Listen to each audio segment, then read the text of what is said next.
Cole Allen and Luigi Mangione are both modern political assassins that people associate with left wing violence. I don't dispute the left wing part, but I don't think that's what makes them interesting. These aren't emotional losers getting radicalized on the internet in their mother's basement. They aren't career criminals with a history of extreme behavior. They're well educated, relatively smart, likable, and otherwise respectable men. Both of them have master's degrees in some form of computer science and reasonably good careers. Their futures looked bright. Cole and Luigi are just the most recent examples of modern intellectual assassins. Before them, you had Ted Kaczynski, known today as the Unabomber. From an early age, it was clear that he was a mathematics prodigy. He ended up graduating from Harvard and became an assistant professor at University of California, Berkeley at the age of 25. At that point, the youngest assistant professor in the university's history. The Unabomber was a cream of the crop intellectual. I don't know if he was inspired by it, but Luigi Mangione actually read and left a 4-star review of Ted Kaczynski's manifesto. I don't think Ted fit neatly in the modern left versus right dichotomy, though he was critical of the left. He strikes me as more of an anarchist. What all of these guys have in common is that they sincerely believed, after thorough intellectual reasoning, that committing some form of murder, usually targeted, was the morally right way to bring about change and or improve the world. I'm going to put forth some intellectual arguments against that. Not just emotional killing is bad arguments, but breaking down why the path of murder is very rarely going to achieve positive results. Let's start with Cole Allen on the ethics of assassinating Trump. For the purposes of this discussion, let's assume you think Trump's life is of negative value. Earth would be a better place if he weren't here. I'm guessing 30 to 40% of the country would agree with that, along with Cole Allen, of course. I'm far from a fan of Trump myself. If your analysis ends here, you can convince yourself it's a good idea to assassinate the man. But let's go a little bit further. First, I like to start with the military quote. Amateurs talk about strategy. Professionals talk about logistics. While it's very easy to kill a man because all life is fragile, men with permanent Secret Service protection actually violate this rule. This is why executing, pun intended, Luigi's plan was much easier than executing Cole's. CEOs don't tend to have permanent high-quality security around them like the president does. In Trump's 2024 campaign, 20-year-old Thomas Crooks attempted to assassinate him at a rally in Pennsylvania. Not only did Crooks fail to kill Trump, he ended up killing and injuring innocent bystanders in the crowd. Say what you want about Trump, there is no way the average Trump voter is as bad as Trump is or deserves to be killed. Even if you think so, you could have kids there who were brought by their family.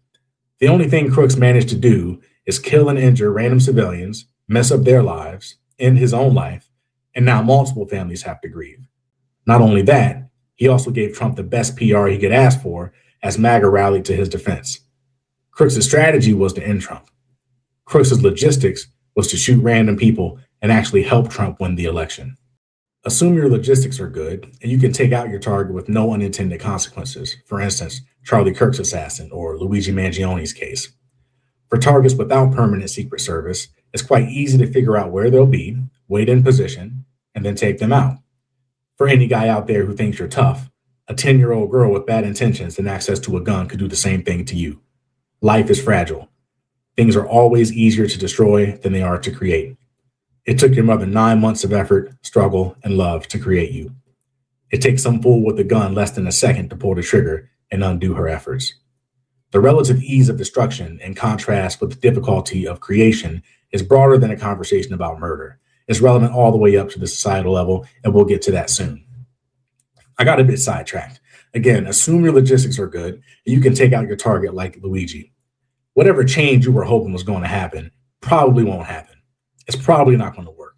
If it doesn't, you've just killed another person who isn't breaking the law, in the case of Luigi Mangione, messed up your own life, and still haven't solved any problems.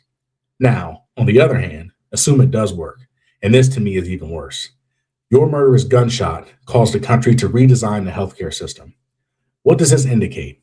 It indicates that murder was successful, and we should be doing more of it to solve our problems. Don't like politicians? Murder them. Don't like the other political party? Threaten and conduct mass murders at polling locations in their areas.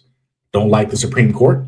Wait until your president is in office and assassinate the justices you don't like. Grocery food prices higher than you think they should be? Murder grocery CEOs. Remember, it's not just us. We have political opponents too. They'll start murdering for their causes if it works. The end result of violence working is we end up losing society itself in favor of might makes right barbarism. It's the very rare exception where you can create positive change via murder. If murder rarely works, how do you actually create positive change?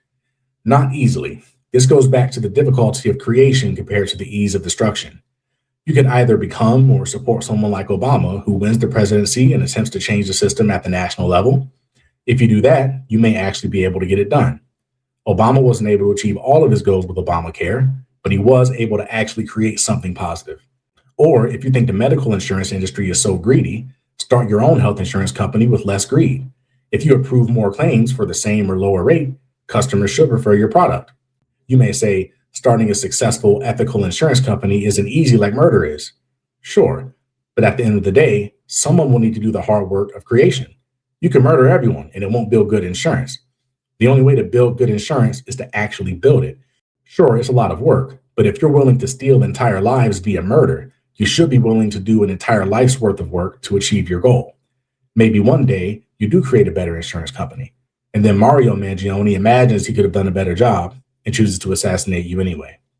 So far, we've discussed problems with logistics, where, like Thomas Crooks, you end up hurting yourself and random civilians and actually unintentionally helping Trump. We've discussed how unlikely it is for murder to create positive change and the devastating long-run consequences if it does become a method that is proven to work. The final problem is what I call the martyrdom effect. The term martyr has a religious connotation, but it's not just applicable to religion. Very often, a group's leader will end up as a human symbol that represents what the group stands for. For instance, the Pope could be considered a symbol of Catholicism. Michael Jordan could be considered a symbol of basketball. The leader of a political movement can be considered a symbol of that movement. What happens to the followers of a group when an enemy assassinates their human symbol? They have two options. They could choose the weak move and say, "We surrender. You've defeated our leader, so we give up." Or they could choose the honorable move and say, "Our leader died for the cause, and we won't let his death be in vain." Then they commit even further to the agenda of the group. The latter is the respectable path that most people will choose. So in most cases, you can't create actual change by taking out the top. You don't get to assassinate Trump in the MAGA movement and end up with Obama. That's just not how it works. It reminds me of Trump's recent failure hoping for regime change by assassinating Ayatollah Khamenei.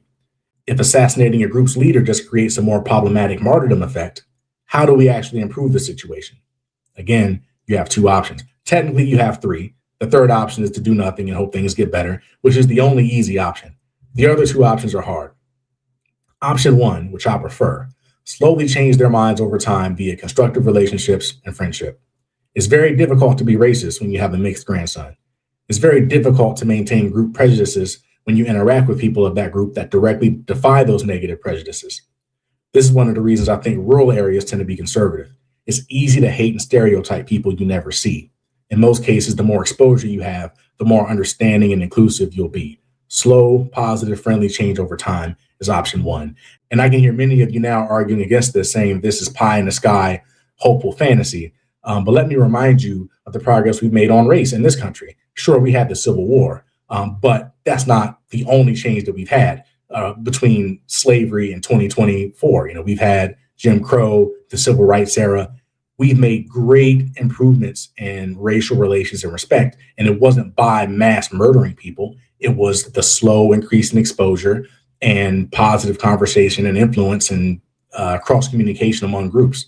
That's what created the path. It wasn't a mass murderous path to achieve this goal. So I just wanted to point out that even though option one sounds difficult and it is slow, it does happen. And race relations is a great example of that. People may say it's bad now, but I assure you it was far worse in the past. So option one, again, is what I just said, the slow path. Option two is to remove or kill your enemies at the scale of Adolf Hitler, right? Killing just the leader will not do it, as we discussed before. You'll just create a martyrdom effect.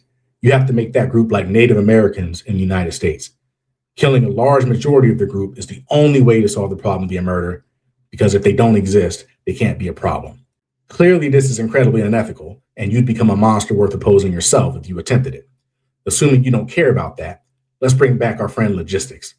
We're talking about a lot of death with this option, including and perhaps mostly from your own people if you choose this path. Your enemies aren't going down without a fight, and there's a good chance they have friends who will support them or come to their defense. Skinheads may salute Hitler, but he's responsible for more deaths of white people than anyone else is. Maybe there's another historical figure I'm ignorant of, but Hitler was up there for sure. And remember, Hitler wasn't pro-white. He was pro-German.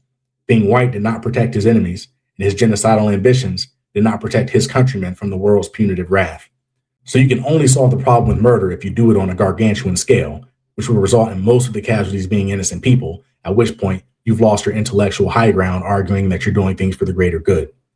So in summary, murder is the easy way, but it rarely creates anything positive. It just subtracts. You can subtract forever, arguing that you're subtracting negatives, but just like Hitler, most of the time you'll be wrong. Even when you're right, you still haven't done the hard work of creating anything positive. And those negatives that were negative to you were positive from someone else's perspective. And those people will be thinking just like you.